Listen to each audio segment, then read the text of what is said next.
Hi friends, అంత ముందు వీడియోలో మనం రియాక్ట్ అప్లికేషన్లో MySQL డేటాబేస్ ఎలా సెటప్ చేయాలి, అలాగే పోస్ట్‌మ్యాన్ ద్వారా ఏపీఐ కాల్ చేసి డేటాబేస్లో ఉన్న టేబుల్కి డేటా ఎలా ఇన్సర్ట్ చేయాలో చూసాము.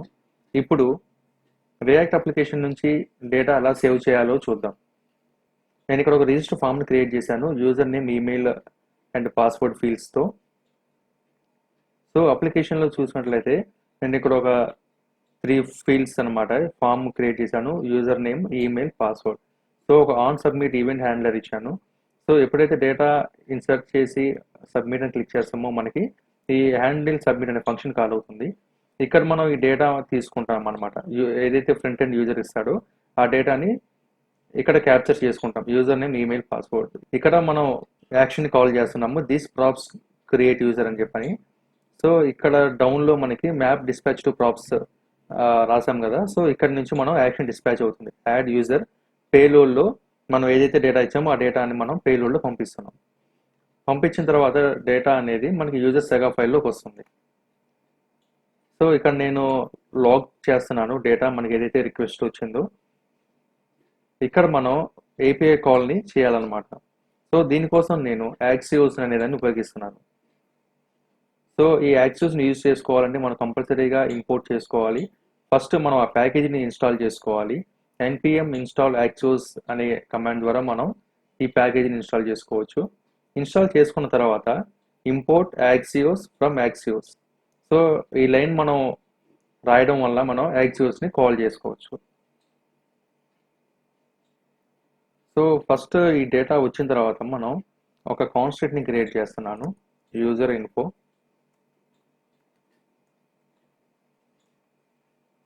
ఇందులో వచ్చేసేటప్పటికి ఫ్రంట్ ఎండ్ మనం email, password and user name 3 fields ఉన్నాయి కదా. సో వాటితో ఒక ఆబ్జెక్ట్ క్రియేట్ చేస్తున్నాను.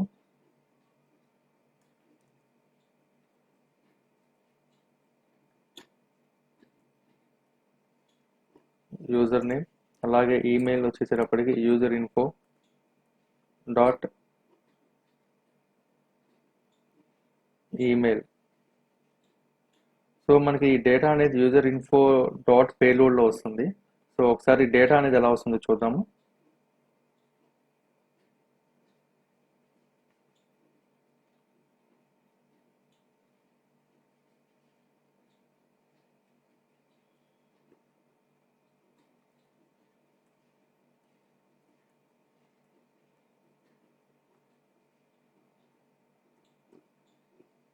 సో ఇచ్చి సబ్మిట్ చేసినప్పుడు మనం ఇక్కడ రిక్వెస్ట్ అనేది లాగ్ చేసాం కదా, మనకి డేటా ఇలా వస్తుంది. సో పేలోడ్ అన్న ఆబ్జెక్ట్లో మనకి ఈ 3 ఫీల్డ్స్ వస్తున్నాయి.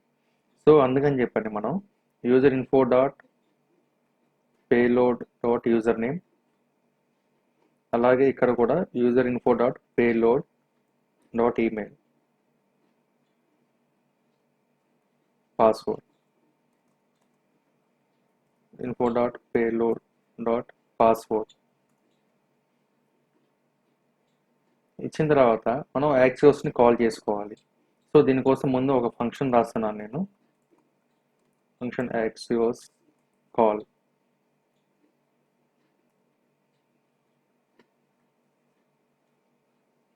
సో దీనికి ఇన్పుట్గా మనం ఇక్కడ ఏదైతే క్రియేట్ చేసామో దాన్ని ఇక్కడ ఆర్గ్యుమెంట్గా పాస్ చేస్తున్నాను. యాక్సియోస్ చెప్పని లోపల మనం డేటాను ఏపీఐ కాల్ చేయాలి కాబట్టి మెథడ్ డేటా అనేది మనం పోస్ట్లో పంపించడం జరుగుతుంది. సో అందుకని చెప్పని పోస్ట్ అని చెప్పని ఇచ్చాను. సో అలాగే యూఆర్ఎల్.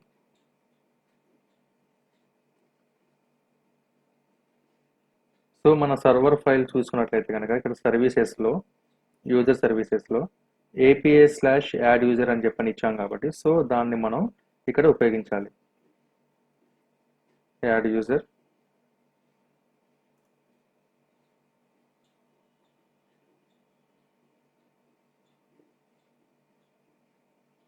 సో డేటా వచ్చేసేటప్పటికి JSON స్ట్రింగ్ ఫైల్లోకి మనం ఈ డేటా అనేది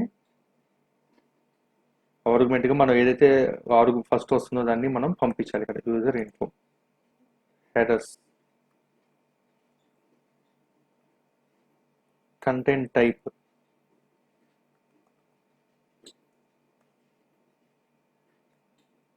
application JSON.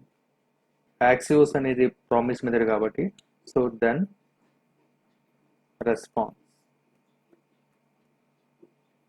Response dot data. So data అన్నదాల్లో మనకి డేటా వస్తుంది. సో ఈ మొత్తం నేనేం చేస్తున్నానంటే ఇక్కడ రిటర్న్ చేస్తున్నాను. సో ఎక్కడైతే కాల్ చేస్తున్నామో మనకి రెస్పాన్స్ అక్కడికి వస్తుంది. సో ఇప్పుడు ఇక్కడ మనం ఒక ఆబ్జెక్ట్ని క్రియేట్ చేసాం కదా. సో ఇప్పుడు ఈ యాక్సియోస్ కాల్ని కాల్ చేయాలి కాబట్టి సో మనం ఈల్డ్ కాల్ అని చెప్పిన ఒక హెల్పర్ని వాడాల్సి వస్తుంది. సో దీనిలోకి ఫస్ట్ ఆర్గ్యుమెంట్గా ఈ యాక్సియోస్ కాల్ అనేది పంపించాలి. సెకండ్ ఆర్గ్యుమెంట్ వచ్చేసేపటికి యూజర్ ఇన్ఫో.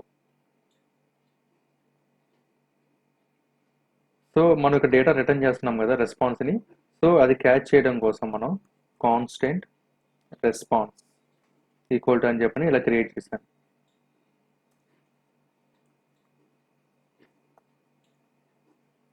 సో ఇప్పుడు రెస్పాన్స్ ఏమొస్తుందో చూద్దాము.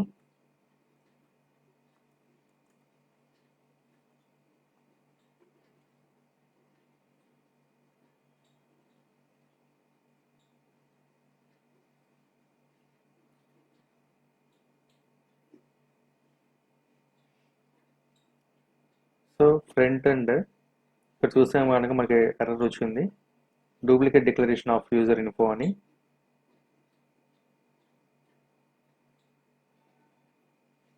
సో నేను దీన్ని రీనేమ్ చేస్తున్నాను యూజర్ ఇన్ఫో ఆబ్జెక్ట్.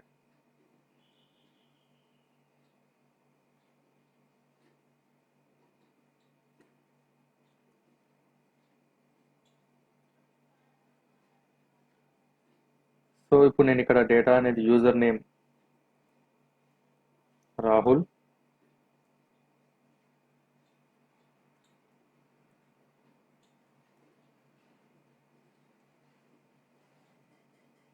సో ఇక్కడ చూసినట్లయితే కనుక రిక్వెస్ట్లో email password and user name వచ్చినాయి. సో రెస్పాన్స్ వచ్చేసేటప్పటికి మనకి డేటాబేస్లో డేటా సేవ్ అయ్యి రెస్పాన్స్ కూడా వచ్చేసింది. So created email ID password and updated at user name ఇవన్నీ కూడా మనకి రెస్పాన్స్లో వచ్చింది. సో ఇక్కడ డేటాబేస్లో చూసినట్లయితే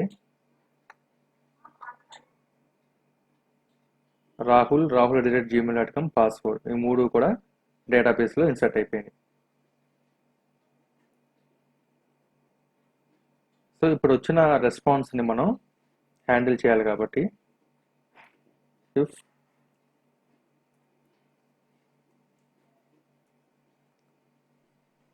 ఇక్కడ చూసినట్లయితే రెస్పాన్స్ డాట్ ఐడి మనకి కనుక రెస్పాన్స్ డాట్ ఐడి అనేది ఉన్నట్లయితే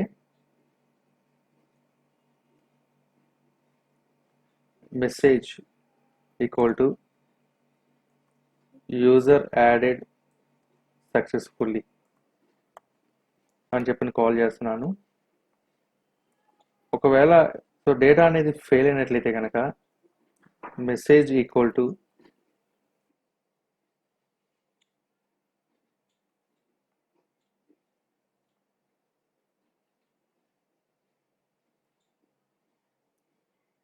యూజర్ నాట్ యాడెడ్ సక్సెస్ఫుల్లీ. ఈ మెసేజ్ని నేను ఎంప్టీగా డిఫైన్ చేస్తున్నాను.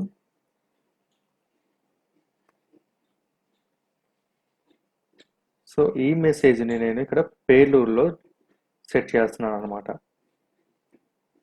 సో ఇప్పుడు ఏమవుతుందంటే రెస్పాన్స్ డాట్ ఐడి ఉండట్లేదు కనుక యూజర్ యాడెడ్ సక్సెస్ఫుల్లీ అని, ఒకవేళ లేకపోతే కనుక యూజర్ నాట్ యాడెడ్ సక్సెస్ఫుల్ అనేది మెసేజ్ వేరియబుల్కి అసైన్ అవుతుంది. దాన్ని మనం పేలోడ్లో రిటర్న్ ఇచ్చేస్తున్నాం అనమాట. సో ఎప్పుడైతే ఇదంతా సక్సెస్ఫుల్ అయిపోతుందో మనం ఈల్డ్ పుట్ అని చెప్పి ఇంకొక యాక్షన్ డిస్పాచ్ చేస్తున్నాము. అప్పుడు మనకి ఫ్రంట్ ఎండ్లో ఈ డేటా అనేది కనిపిస్తుంది.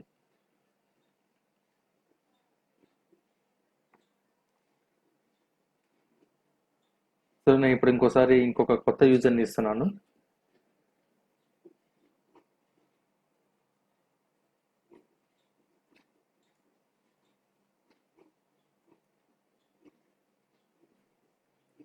ఇచ్చి సబ్మిట్ చేసినప్పుడు యూజర్ యాడెడ్ సక్సెస్ఫుల్ అని వచ్చింది. డేటాబేస్లో కూడా డేటా అనేది ఇన్సర్ట్ అయింది.